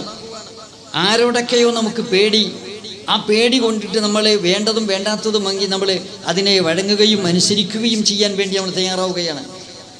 ചില ആളുകൾ ക്രിസ്മസിൽ ചിലപ്പം സ്റ്റാർ തൂക്കുന്നു, അവരുടെ ആഘോഷങ്ങളിൽ പങ്കെടുക്കുന്നു. ഹറാമല്ലേ? മറ്റുള്ളവരുടെ ശിർക്ക്പരമായ ആരാധനകളിലോ ആഘോഷങ്ങളിലോ പങ്കുചേരൽ ഹറാമാണെന്ന് നമ്മൾ പഠിപ്പിക്കുന്നു. പിന്നെ ആരുടെ പൊരുത്തത്തിന് വേണ്ടിയാണ്, ആരെ പേടിച്ചിട്ടാണ് നമ്മൾ ചെയ്യുന്നത്? അതുപോലെ തന്നെ മറ്റു സമുദായക്കാരുടെ ചില ആഘോഷങ്ങൾ ഉണ്ടാകും. ആ ആഘോഷങ്ങൾ അവരുടേതായ ആഘോഷങ്ങളാണ്. അതിൽ നമുക്ക് പങ്കുചേരാൻ പറ്റുമോ പങ്കുചേരാൻ പറ്റാതെ അവരുടെ ആരാധനയുടെ ഭാഗമാണ്. ഉദാഹരണമായിട്ട് നമ്മുടെ ഹിന്ദു സഹോദരന്മാർ അവർ മാവേലിയെ വരവേറ്റുകൊണ്ടിട്ട് ആരാധന നടത്തുന്നു, അവർ ഓണം നടത്താറുണ്ട്. അവിടെ മാവേലി എന്ന ദൈവത്തിന് വേണ്ടി നടത്തുന്ന വരവേൽപ്പാണ് പൂവിട്ടുകൊണ്ട് നടന്നത്. നമുക്കെന്ത് മാവേലിയാണ്? നമുക്ക് മാവേലിയിൽ വിശ്വാസമില്ലാത്ത നമ്മൾ പൂവിട്ട മാവേലിനെ നമ്മൾ പരിഹസിക്കല്ലേ ചെയ്യുന്നത്? അന്യ സമുദായക്കാരെ പരിഹസിക്കാൻ പാടുണ്ടോ? നമുക്ക് ഒരിക്കലും പാടില്ല. ആ വക ഏർപ്പാട് നമ്മൾ നടത്താൻ പറ്റില്ല. അപ്പം അതുകൊണ്ടിട്ട് എന്താന്ന് പറഞ്ഞാൽ നമുക്ക് നമ്മുടേതായിട്ടുള്ള ആഘോഷങ്ങളും നമ്മുടേതായ ആചാരങ്ങളും ആരാധനകളുമുണ്ട്. അവിടെ നമ്മൾ ആരെയും പേടിക്കേണ്ടത് നമ്മുടെ ആദർശത്തിൻ്റെ ഭാഗമാണ്. സൗഹൃദം എന്ന് പറഞ്ഞാൽ മുസ്ലിംകൾ ഏറ്റവും കൂടുതൽ സഹിഷ്ണുതയുള്ളവരാണ്. ഇന്ന് ലോകത്തെ ചില പൊട്ടിത്തെറികളൊക്കെ നമ്മൾ കേൾക്കുന്നുണ്ട്, അതിന് നമ്മൾ ഉത്തരവാദികളല്ല. അത് നമ്മൾ കേൾക്കുന്നത് മുഴുവനും ശരിയായിക്കൊള്ളണമെന്നുമില്ല. പൊട്ടിത്തെറിക്ക് പല കാരണങ്ങളും ഉണ്ടാകും. പല വിഭാഗത്തിനും നീതി കിട്ടാത്തത് കൊണ്ടോ അവിടെ സ്വന്തക്കാരെയോ ബന്ധക്കാരെയോ ഉണ്ടവരെയോ ഉടയവരെയോ ഭരണകൂടമോ മറ്റുള്ള ഭരണകൂടത്തെ അനുകൂലിക്കുന്നവരോ പീഡിപ്പിക്കുകയോ മർദ്ദിക്കുകയോ കൊല്ലാക്കൊല ചെയ്യുകയോ ചെയ്തതിൻ്റെ തിക്തഫലമായിട്ടുള്ള പൊട്ടിത്തെറികളും ചില നാടുകളിൽ ഉണ്ടായേക്കാം. അങ്ങനെ പലതും നടക്കുന്നുണ്ടാകും പല രാജ്യങ്ങളിലും. അങ്ങനെയുള്ള പ്രക്ഷോഭങ്ങൾക്കൊന്നും ഇസ്ലാം ഉത്തരവാദിയല്ല.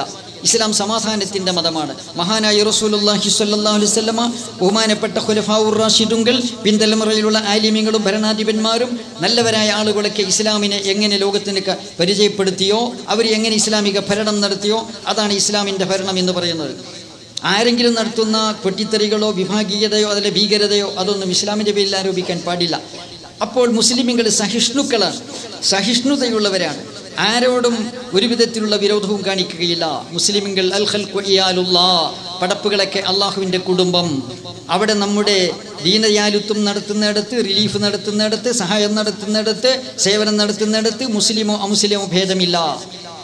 അവിടെ മുസ്ലിമോ അമുസ്ലിമോ നമ്മൾക്ക് നോട്ടമില്ല. അള്ളാഹുവിൻ്റെ പടപ്പുകളൊക്കെ അള്ളാഹുവിൻ്റെ കുടുംബം എന്ന് പറഞ്ഞതുപോലെ അവരെ കാണുകയും എല്ലാവരെയും സഹായിക്കണം.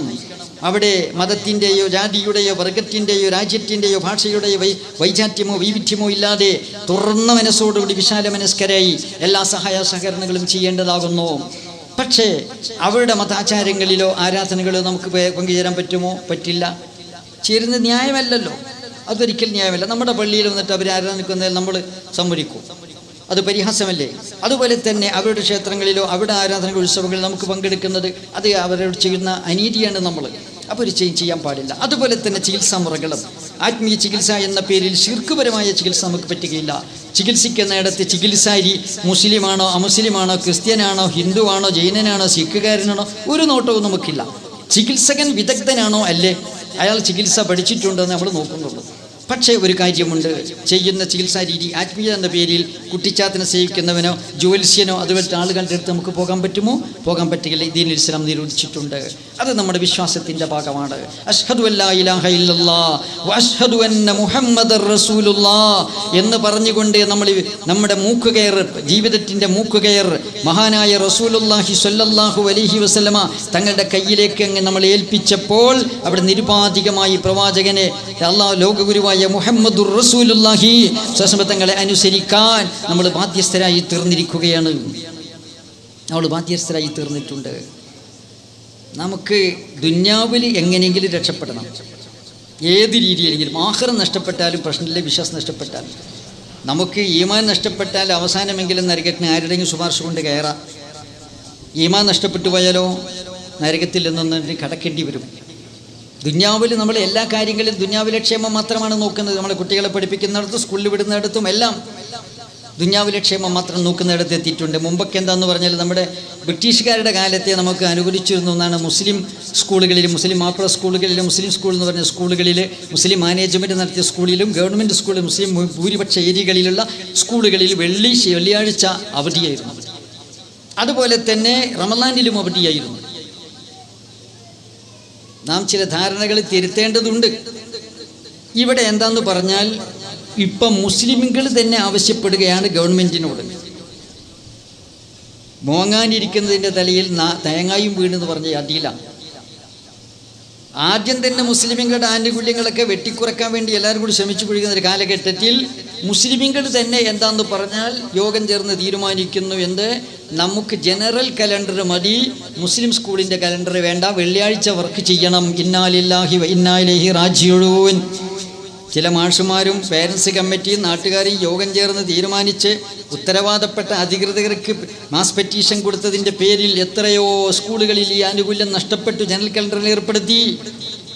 ഖൈറു യൗമിൻ തലഅത്തു അലൈഹി ശംസു യൗമുൽ ജുമുഅ. സൂര്യൻ ഉദിച്ച നാളുകളിൽ ഏറ്റവും വലിയ ഉത്കൃഷ്ടമായ ദിവസം വെള്ളിയാഴ്ച, സയ്യിദുൽ അയ്യാം. ആ വെള്ളിയാഴ്ച ദിവസം അവധി ഞങ്ങൾക്ക് വേണ്ട എന്ന് പറഞ്ഞു. എഴുതി കൊടുക്കുന്നത്, ഒപ്പിട്ട് കൊടുക്കുന്നത് ആരാണ്? മുസ്ലിമാണ് ഒപ്പിട്ട് കൊടുക്കുന്നത്. നിങ്ങൾ ഓർത്തു നോക്കൂ, നാളെ ആഖിറത്തിൽ അള്ളാഹുവിൻ്റെ നീതിന്യായ കോടതിയിൽ ഈ സമുദായത്തിന് ലഭിച്ചിട്ടുള്ള ഈ ആനുകൂല്യം ഖിയാമത്ത് നാളെ വരെ എടുത്തു കളഞ്ഞാൽ ആരൊക്കെ ഒപ്പിട്ടോ ആരൊക്കെ അതിനെ അനുകൂലിച്ചവർ മുഴുവനും നാളെ അള്ളാഹുവിനോട് മറുപടി പറയേണ്ടി വരും. റമളാൻ മാസത്തിൽ കൊച്ചു കുഞ്ഞുങ്ങൾ പാണ്ഡവും പേറി പോവുക എങ്ങോട്ട്? സ്കൂളിലേക്ക്. 7 വയസ്സായ നോമ്പ് പിടിക്കാൻ കൽപ്പിക്കണം, 10 വയസ്സായ നോമ്പ് പിടിപ്പിക്കൽ നിർബന്ധം. ആ കുട്ടികൾ റമളാൻ മാസത്തിൽ പോവുകയാണ് കഷ്ടപ്പെട്ടുകൊണ്ട്. നിങ്ങൾ ഓർത്തു നോക്കൂ, റമളാൻ ഖുർആൻ ഓതാൻ അല്ലേ, ഇബാദത്ത് ചെയ്യാൻ, നോമ്പ് പിടിക്കാനുള്ള മാസമാണ്. അതുകൊണ്ടിട്ടാണ് പണ്ട് പഴയ കലണ്ടറിലൊക്കെ ഏർപ്പെടുത്തി. ചിലയിടത്ത് മുസ്ലിം മാനേജ്മെൻറ്റുകൾ തന്നെ എന്ത് ചെയ്യുന്നു, മുസ്ലിം ചില സ്കൂളിൽ അങ്ങനെ ഉണ്ടായി. ഗവൺമെൻറ് സ്കൂളിൽ എന്താന്ന് പറഞ്ഞാൽ ഇങ്ങനെ ജനറൽ കലണ്ടർ ഏർപ്പെടുത്താൻ വേണ്ടി ഒരുങ്ങിയപ്പോൾ അവിടെയുള്ള അഹ്ലുസുന്നത്ത് വൽ ജമാഅത്തിൻ്റെ വിശ്വാസികളായ ആളുകൾ, സുന്നികൾ സംഘടിച്ചുകൊണ്ട് അതിനെ എതിർത്തപ്പോൾ ന്യായം എന്താ പറയുന്നത്? അവധി കൂടി ഒന്നിച്ച് കിട്ടിയാൽ, ശനിയും ഞായറും കൂടി ഒന്നിച്ച് കിട്ടിയാൽ കുട്ടികളുമായിട്ട് വിരുന്നു പോകാം, അങ്ങോട്ട് പോകാം ഇങ്ങോട്ട് പോകാൻ പറഞ്ഞാൽ അധികം പെണ്ണുങ്ങളെയാണ് പറഞ്ഞ് പറ്റിക്കുന്നത് എന്ന് പറഞ്ഞിട്ട് ദുന്യാവിലെ ചെറിയൊരു നേട്ടം, 2 മാസം അവധി സമ്മർ വെക്കേഷനിൽ എന്താന്ന് പറഞ്ഞാൽ ഏപ്രിലും മെയിലും കൂടി ഒന്നിച്ച് കിട്ടിയാൽ നല്ല സുഖമാണ്. പെണ്ണുങ്ങൾക്ക് കുട്ടികളെയും കൂട്ടി സ്വന്തം വീട്ടിലേക്ക് വിരുന്നു പോകാനൊക്കെ നല്ല സൗകര്യമാണ്. നേരെ മറിച്ച് റമളാൻ അവിടെ ബ്രേക്ക് വന്നാൽ റമളാൻ മാസം 1 മാസം അവധി, പിന്നെ മെയ് മാസം 1 മാസം അവധിയാ, രണ്ടും അപ്പുറത്തുപ്പുറത്തേക്ക് പോകും. ഈ സൗകര്യം കിട്ടുകയില്ല. നുറക്കിഉ ദുന്യാനാ ബിതംസീഖി ദീനിനാ ഫലാ ദീനുനാ യബ്ഖാ വലാ മാ നുറക്കിഉ. ബഹുമാനപ്പെട്ട അബ്ദുല്ലാഹിൽ ബിൻ മുബാറക് പറഞ്ഞത് എത്ര പ്രസക്തമാണ്. നുറക്കിഉ ദുന്യാനാ ബിതംസീഖി ദീനിനാ. നമ്മുടെ ദീൻ പിച്ചിച്ചീന്തി ദുന്യാവിൻ്റെ ഓട്ടയടക്കാൻ ശ്രമിക്കുകയാണ്. അവസാനം ദീനുമില്ല ദുന്യാവുമില്ല, ദീനുമില്ല ദുന്യാവുമില്ല. ദുന്യാവിലെ ചെറിയ നേട്ടം മാത്രമാണ് നമ്മൾ നോക്കുന്നത്. പ്രിയമുള്ള സഹോദരന്മാരെ, ഇതുപോലെ എന്തൊക്കെ ആനുകൂല്യങ്ങൾ നമ്മുടെ ഉള്ള ആനുകൂല്യങ്ങൾ തന്നെ നമ്മൾ എടുത്തു കളയാൻ വേണ്ടി ശ്രമിച്ചു കൊണ്ടിരിക്കുകയാണ്. ഏതെങ്കിലും ആവട്ടെ, നമുക്ക് ദുന്യാവിനേക്കാൾ വളരെ വലുത് ആഖിറം. വൽ ആഖിറത്തു ഖൈറും വ അബ്ഖാ. ആഖിറമാണ് ഉദാത്തമായത്, ഉത്തമമായത്. ദുന്യാവിലെ സുഖത്തിന് വേണ്ടി ദുന്യാവിലെ ഒരു കഷ്ടപ്പാടും നമുക്ക് പാടില്ല. എല്ലാവർക്കും നമ്മളോട് ഇഷ്ടമുണ്ടാകണം. എല്ലാവരുടെയും ഇഷ്ടം സമ്പാദിക്കാൻ കഴിയുമോ? ഇമാം ഷാഫി റളിയല്ലാഹു അൻഹു മഹാനവറുകൾ തന്നെ പറഞ്ഞില്ലേ, ഉലബ്ജിത അഹദുൻ അഹദും അഹദുക്കും കുല്ലൽ ജുഹദി അലാ അൻ യുർലിയ കുല്ലൻ നാസി അൻഹു ഫലൈസ ഇലൈഹി സബീൽ. എല്ലാവരെയും തൃപ്തിപ്പെടുത്തണമെന്ന് ആരെങ്കിലും വിചാരിച്ച് കഠിനാധ്വാനം ചെയ്തു എന്നല്ല, അവൻ്റെ മുഴുവധ്വാനം അധ്വാനിച്ചാലും അതിന് മാർഗമില്ല. അതുകൊണ്ട് അള്ളാഹു നീയുമായുള്ള ബന്ധം ക്ലിയറാക്കാൻ നോക്കിക്കോ. ദുന്യാവിൽ എല്ലാവരെയും തൃപ്തിപ്പെടുത്താൻ കുറ്റമറ്റവരായ, ലോകം കണ്ടവരിൽ വെച്ച് ഏറ്റവും സംശുദ്ധരും വിശുദ്ധരും പരിശുദ്ധരുമായ ബഹുമാനപ്പെട്ട മുഹമ്മദുർ റസൂലുള്ളാഹി സ്വല്ലല്ലാഹു അലൈഹി വസല്ലമ തങ്ങൾക്ക് പോലും സാധിച്ചിട്ടില്ല. അതുകൊണ്ട് ആർക്കും നമ്മളോട് എതിർപ്പുണ്ടാകരുത്. അതുകൊണ്ട് അള്ളാഹിൻ്റെ ദീനിൻ്റെ വൃക്ഷത്തിൽ നിന്ന് ആ കൊമ്പ് വേണമെങ്കിൽ മുറിച്ചു കൊടുക്കുക, ഈ കൊമ്പ് മുറിച്ചു കൊടുക്കുക, തടിമരും വേണം വെട്ടിക്കൊടുക്കുക, വേണമെങ്കിൽ അടിമരും വേണം വെട്ടിക്കൊടുക്കുക. മറ്റുള്ളവർക്ക് പൊരുത്തണ്ടായാൽ മതി. അള്ളാഹും റസൂലും പൊരുത്തം, അത് പ്രത്യേകം നമുക്ക് നോട്ടമില്ല. ഈ ഒരു രീതിയിലേക്ക് നമ്മൾ വരാൻ വേണ്ടി പാടില്ല. ഒരിക്കലും അത് സാധിക്കുന്ന കാര്യമല്ല. അതുകൊണ്ട് ആഖിറം വലുതായി നമുക്ക് നമ്മുടെ കണ്ണിൽ ആഖിറം വലുതാകണം. അതിന് അല്ലാഹു തആല നമുക്ക് തൗഫീഖ് ചെയ്യുമാറാകട്ടെ. ആഖിറത്തിൻ്റെ വലിപ്പം മനസ്സിലാക്കിക്കൊണ്ട് ജീവിക്കുവാനും ദുനിയാവിനെ തൃണവൽഗണിക്കാനും അല്ലാഹു തആല നമുക്ക് എല്ലാവർക്കും തൗഫീഖ് ചെയ്യുമാറാകട്ടെ. ദുനിയാവിൽ ഒരു കഷ്ടപ്പാടും വേണ്ട എന്ന് നമ്മൾ വിചാരിച്ചു പോകരുത്. മഹാനായ റസൂലുള്ളാഹി സ്വല്ലല്ലാഹു അലൈഹി വസല്ലം മരിക്കുന്ന സമയത്ത്, മരിക്കാൻ കിടക്കുന്ന ആ ശയ്യയിൽ, മരണശയ്യയിൽ ഉസാമത്ത് ബിൻ സെയ്ദ് റളിയല്ലാഹുവിൻ്റെ നേതൃത്വത്തിൽ സൈന്യത്തെ നിയോഗിച്ചുകൊണ്ടാണ് മരണപ്പെട്ടത്. ഇസ്ലാമിനെയും മുസ്ലിം രാഷ്ട്രത്തെയും എതിർക്കാൻ ശത്രുക്കൾ അപ്പോഴും കാത്തിരിക്കാം. ബഹുമാനപ്പെട്ട സയ്യിദുന അബൂബക്കർ സിദ്ദീഖ് റളിയല്ലാഹു അൻഹു ഭരണമേറ്റെടുത്തപ്പോൾ ശത്രുക്കൾ നാനാഭാഗത്തും സടകുടഞ്ഞ് എഴുന്നേറ്റു. അവരോടൊക്കെ യുദ്ധം ചെയ്യേണ്ടി വന്നില്ലേ? ബഹുമാനപ്പെട്ട സയ്യിദുന ഉമർ ഫാറൂഖ് റളിയല്ലാഹുവിൻ്റെ ശത്രുവിൻ്റെ കുത്തേറ്റല്ലേ മരണപ്പെട്ടത്. ബഹുമാനപ്പെട്ട ഇസ്ലാമിൻ്റെ മൂന്നാമത്തെ ഖലീഫ ബഹുമാനപ്പെട്ട ഉസ്മാൻ ഇബ്നു അഫ്ഫാൻ റളിയല്ലാഹു അൻഹു ബഹുമാനപ്പെട്ടവർ ശത്രുവിൻ്റെ വെട്ടേറ്റല്ലേ മരണപ്പെട്ടത്. ഇസ്ലാമിൻ്റെ നാലാമത്തെ ഖലീഫ അലി ഇബ്നു അബീ താലിബ് റളിയല്ലാഹു അൻഹു ശത്രുവിൻ്റെ കുത്തേറ്റല്ലേ മരണപ്പെട്ടു പോയിട്ടുള്ളത്. ഹുസൈൻ റളിയല്ലാഹു അൻഹുവിനെ ശത്രുക്കൾ കിർബലയിൽ വെട്ടിക്കൊന്നില്ലേ? നിങ്ങൾ നോക്കൂ, ബഹുമാനപ്പെട്ട അബൂ ഹനീഫ, ബഹുമാനപ്പെട്ട ഇമാം അഹ്മദ് ബിൻ ഹംബൽ റളിയല്ലാഹു അൻഹു ജയിലിൽ കിടന്നില്ലേ? ശത്രുക്കൾ ബഹുമാനപ്പെട്ടവരെ അടിച്ചില്ലേ? അബൂ ഹനീഫ റളിയല്ലാഹു അൻഹു ജയിലിൽ തുറുങ്കിൽ കിടന്നല്ലേ വഫാത്തായത്? ജയിലറയിൽ കിടന്നല്ലേ വഫാത്തായത്? ബഹുമാനപ്പെട്ട ഷാഫി റളിയല്ലാഹു അൻഹുവിനെ ചങ്ങലക്ക് വെച്ച് യമനിൽ നിന്ന് ബഗ്ദാദിലേക്ക് കൊണ്ടുവന്നില്ലേ? ബഹുമാനപ്പെട്ടവരെ അസ്വിയാലിവിൻ്റെ അടിയേറ്റ്, തലക്കടിയേറ്റല്ലേ മരണപ്പെട്ടു പോയത്? നിങ്ങൾ നോക്കൂ, ഇവരൊക്കെ എത്ര വലിയ ത്യാഗം സഹിച്ചിട്ടുണ്ടെങ്കിൽ നമ്മൾ ദുനിയാവിലെ സുഖം മാത്രം മതി എന്നിങ്ങനെ വിചാരിക്കുക. പക്ഷേ നമ്മൾ സമാധാനപ്രിയരാകണം. അവരൊക്കെ അങ്ങനെയായിരുന്നു. നമ്മൾ കാരണമായിട്ട് ഒരു പ്രശ്നവും ഉണ്ടാകാൻ പാടില്ല. നമ്മുടെ രാജ്യത്തോ, നമ്മുടെ കുടുംബത്തിലോ, നമ്മുടെ സമൂഹത്തിലോ, ലോകത്തോ ഉണ്ടാകാൻ പാടില്ല. ഇസ്ലാം സമാധാനത്തിൻ്റെ മതമാണ്. അതൊരു സമാധാനത്തിന് വേണ്ടി പ്രാർത്ഥിക്കുന്നവരാണ് നമ്മൾ കാരണമായിട്ട് ഒരു വിധത്തിലുള്ള കാലുഷ്യവും ഉണ്ടാകാൻ പാടില്ല. അങ്ങനെ സമാധാനത്തിൻ്റെ വാഹകരായി, വക്താക്കളായി, പ്രചാരകരായി ആഖിറത്തെ മുമ്പിൽ കണ്ടുകൊണ്ട് മഹാന്മാരുടെ കാൽപ്പാടുകൾ പിന്തുടർന്നുകൊണ്ട് ജീവിക്കാൻ അള്ളാഹു നമുക്ക് എല്ലാവർക്കും തൗഫീഖ് നൽകുമാറാകട്ടെ. ഈ മഹത്തായ സദസ്സിൽ സംബന്ധിച്ചത് അള്ളാഹു പൊരുത്തപ്പെട്ട അമലായി സ്വീകരിക്കുമാറാകട്ടെ. നമ്മുടെ ഇൽമും നമ്മുടെ ഖിദ്മത്തും നമ്മുടെ അമലും എല്ലാം അള്ളാഹുവിൻ്റെ മഹൽ ഫദ്ൽ കൊണ്ട് അള്ളാഹു കബൂൽ ചെയ്യുമാറാകട്ടെ. നമ്മുടെ കയ്യിൽ ഒന്നുമില്ല. അള്ളാഹു സ്നേഹിച്ച് ബഹുമാനിച്ച് ആദരിച്ച മഹാന്മാരെ സ്നേഹിക്കുക എന്നൊരു അമൽ മാത്രമാണ് നമ്മുടെ കയ്യിലുള്ളത്. അതിൻ്റെ ബറക്കത്ത് കൊണ്ട് നമ്മുടെ എല്ലാ കുറ്റങ്ങളും, കുറവുകളും, ന്യൂനതകളുമുള്ള അമലുകൾ നമ്മുടെ മുഖത്തേക്ക് വലിച്ചെറിയാതെ അള്ളാഹുവിൻ്റെ മഹൽ ഫദ്ൽ കൊണ്ട് അള്ളാഹു കബൂൽ ചെയ്യുമാറാകട്ടെ. അള്ളാഹു തആല മഹാനായ റസൂലുള്ളാഹി സ്വല്ലല്ലാഹു അലൈഹി വസല്ലം തിരിച്ചാരത്ത് സ്വർഗ്ഗലോകത്ത് നമ്മളെ ഒരുമിച്ച് കൂട്ടി തരുമാറാകട്ടെ. അള്ളാഹുവിൻ്റെ ലിഖാവ് കൊണ്ട് നമ്മളെ ആദരിക്കുമാറാകട്ടെ. നമുക്ക് അള്ളാഹു കണ്ടു കുളിർപ്പിക്കുമാറാകട്ടെ. നമുക്ക് നമ്മുടെ മാതാപിതാക്കന്മാർക്ക്, നമ്മുടെ കുടുംബത്തിൽ നിന്ന് മരിച്ചുപോയ നമ്മുടെ സഹോദരി സഹോദരന്മാർ, നമ്മുടെ ഉസ്താദുമാർ, അതുപോലെ മറ്റുള്ള ആളുകൾ, നമ്മൾ ബന്ധപ്പെട്ട ആളുകൾ എല്ലാവർക്കും അള്ളാഹു മഗ്ഫിറത്ത് മർഹമത്ത് നൽകുമാറാകട്ടെ. ഈ മഹത്തായ സദസ്സിൻ്റെ സംഘാടനത്തിന് ഉത്സാഹിച്ചിട്ടുള്ളതിനെ മുൻകൈയെടുത്തപ്പോൾ നമ്മുടെ ബഹുമാനപ്പെട്ട നമ്മുടെ ഉസ്താദ് അവർക്ക് എല്ലാ ഇസ്സത്തും അള്ളാഹു നൽകുമാറാകട്ടെ. സേവനത്തിനുള്ള എല്ലാ സാഹചര്യവും അള്ളാഹു ഒരുക്കി കൊടുക്കുമാറാകട്ടെ. ഈ നാട്ടുകാരുടെ എല്ലാവരുടെയും മനസ്സ് അദ്ദേഹത്തിന് അനുകൂലമാക്കി എല്ലാവരും അദ്ദേഹത്തിന് പിന്നിൽ അണിചേർന്ന് ഉത്തരോത്തരം ഈ നാട്ടിനെ ഇസ്സത്തുണ്ടാക്കാൻ അള്ളാഹു തൗഫീഖ് ചെയ്യുമാറാകട്ടെ. ഇതിനു വേണ്ടി സഹായിച്ച എല്ലാവർക്കും ആഖിറത്തിൽ അള്ളാഹു മീസാനിൽ വെയിറ്റുള്ള അമലായി ഇത് സ്വീകരിക്കുമാറാകട്ടെ. നിങ്ങളോട് എല്ലാവരോടും ദുആ കൊണ്ട് വസിയത്ത് ചെയ്യുന്നു. നിങ്ങൾ ചെയ്ത വന്ദനങ്ങളും ആദരങ്ങളും എല്ലാം പരിശ്രമവും എല്ലാം സ്വീകരിച്ചു അല്ലാഹു കബൂൽ ചെയ്യട്ടെ. എന്നാൽ ഇതൊന്നും എല്ലാ കാര്യം എല്ലാം അള്ളാഹു സ്വീകരിക്കണം. അള്ളാഹു സ്വീകരിച്ചില്ലെങ്കിൽ എല്ലാം തവിടുപൊടിയായി പോകും. അള്ളാഹുവിൻ്റെ മീസാനിലേക്ക് ഒരു കണികയെങ്കിലും എത്തണം, ഒരു വരിയെങ്കിലും, ഒരു ഹറുഫെങ്കിലും അള്ളാഹു കബൂൽ ചെയ്താൽ നമുക്ക് വലിയ നേട്ടമായി, എനിക്ക് നേട്ടമായി, നിങ്ങൾക്ക് നേട്ടമായി, എല്ലാവർക്കും നേട്ടമായി. അള്ളാഹു തആല കബൂൽ ചെയ്യുമാറാകട്ടെ. നിങ്ങളെല്ലാവരും എനിക്ക് വേണ്ടി, ഇരു വീട്ടിലെയും വിജയത്തിന് വേണ്ടി, അവസാനം നന്നായി മരിക്കാൻ വേണ്ടി നിങ്ങളെല്ലാവരും ദുആ ചെയ്യണമെന്നും മരിച്ചു എന്ന് കേട്ടാൽ ഒരു മയ്യിത്ത് നിസ്കാരം നിങ്ങളുടെ വകയായിട്ട് നൽകണമെന്നും വസിയത്ത് ചെയ്തുകൊണ്ട് ഞാൻ നിർത്തുന്നു. റബ്ബനാ ആതിനാ ഫിദ്ദുനിയ ഹസന വഫിൽ ആഖിറതി ഹസനതൻ വഖിനാ അദാബന്നാർ. اللهم إنا مذنبون فاغفر لنا. اللهم إنا مرضى فاشفنا. اللهم إنا محتاجون فاقض حوائجنا. اللهم إنا فقراء فاغننا. اللهم إنا ضعفاء فقونا. اللهم إنا أذلاء فأعزنا.